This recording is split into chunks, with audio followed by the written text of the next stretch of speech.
Quelques aspects juridiques relativement à l'approvisionnement. 3 définitions importantes. La notion de mandat. Un mandat, c'est un contrat de représentation. On a déjà entendu ça. Un mandataire, c'est celui ou celle qui a reçu un mandat. Et comme tel, de manière un petit peu plus dans le jargon, ce mandat pour représenter son mandant dans un acte juridique. Le mandant, c'est le demandeur ou le bénéficiaire du mandat.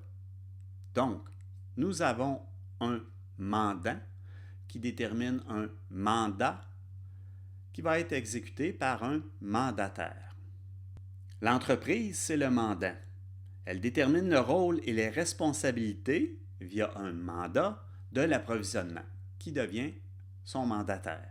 En conséquence, l'approvisionnement a l'autorité et le pouvoir d'effectuer des commandes auprès des fournisseurs et de prendre des décisions qui vont engager des fonds de l'entreprise.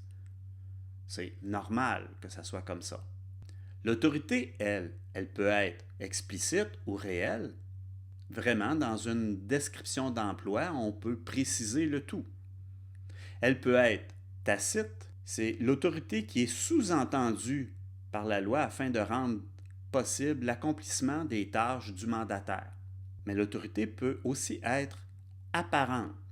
Autorité selon laquelle la loi couvre une personne à cause de la manière dont le mandant approuve les actes de sa partie envers les autres parties. Ce dernier point est vraiment très important dans la suite des choses.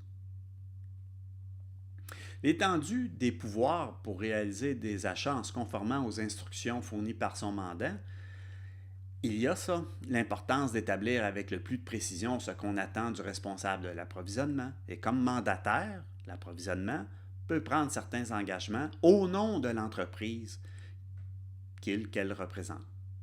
L'autorité réelle accordée englobe implicitement toutes les actions qui sont nécessaires pour accomplir la tâche. Si on est acheteur, on va acheter, on va engager des fonds de l'entreprise. Oui, la définition des tâches est importante. La loi suppose au départ que l'étendue des pouvoirs accordés à un mandataire ont fait l'objet d'une entente entre le mandataire et son mandant. Le pouvoir du mandataire de s'engager au nom de son mandant peut s'étendre bien au-delà du droit qu'on lui accorde. L'autorité donnée fixe des limites à ce droit, mais le pouvoir de s'engager au nom du mandant varie selon l'étendue apparente de l'autorité du mandataire. Cela veut dire que tout agent dans l'entreprise, donc pas seulement en approvisionnement, dispose d'une autorité réelle et d'une autorité tacite. D'autres personnes que le mandataire peuvent avoir l'autorité apparente de lier l'entreprise à leurs décisions, même s'il existe des politiques et procédures formelles et écrites indiquant le contraire. Ce sont les actions du mandant dans la ratification des actes qui font foi de l'autorité. Par exemple, un acheteur s'est fait dire, peu importe comment, que son autorité d'achat est limitée à 50 000 et malgré cela, il a tout de même excédé cette limite pour différents achats et son employeur n'a rien fait.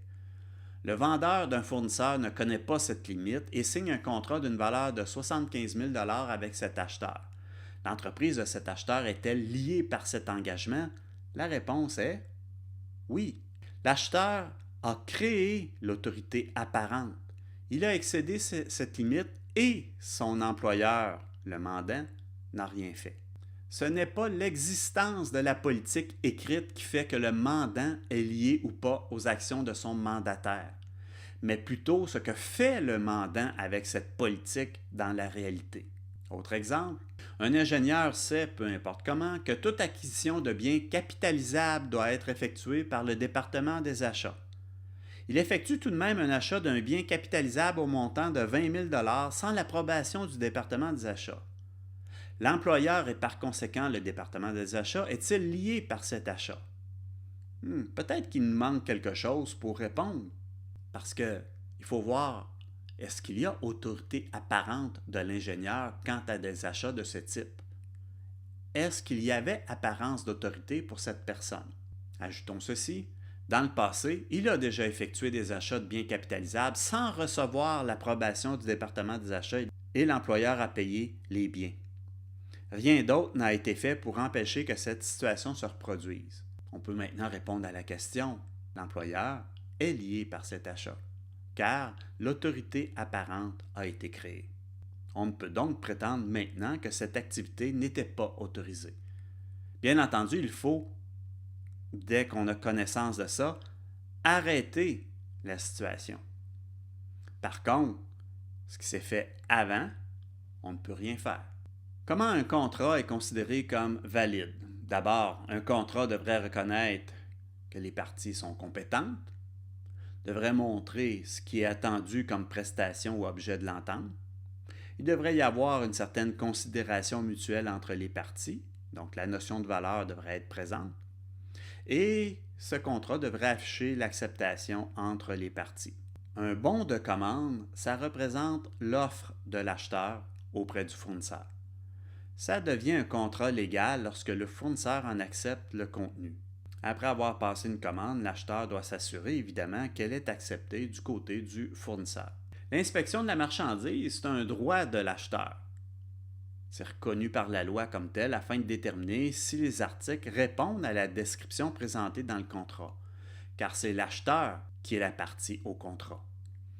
Lorsque les articles sont acceptés, les objections ne peuvent plus être soulevées. On peut payer avant d'inspecter. Ça ne signifie pas pour autant qu'on accepte la marchandise. Mais il devrait y avoir un délai pour inspection, avant acceptation. Pour dire qu'on accepte ou refuse les biens, il n'y a pas de formalité particulière, c'est un geste, une parole qui va témoigner de l'intention d'en assumer ou pas la propriété. Évidemment, le titre de propriété, savoir à quel moment l'entreprise obtient le titre de propriété. Il faut s'entendre avec le fournisseur sur le point où s'applique la condition de type franco-abord. Est-ce à partir du fournisseur ou est-ce à destination? En conclusion, l'approvisionnement, c'est une fonction qui est importante. Le coût d'achat est une part importante du coût de produit. C'est plus de 60% du coût de produit. À l'international, l'approvisionnement, c'est une réalité. Et comme tel, le titulaire de l'approvisionnement a une responsabilité importante. Il ou elle engage des fonds de l'entreprise et il ou est un mandataire de l'entreprise.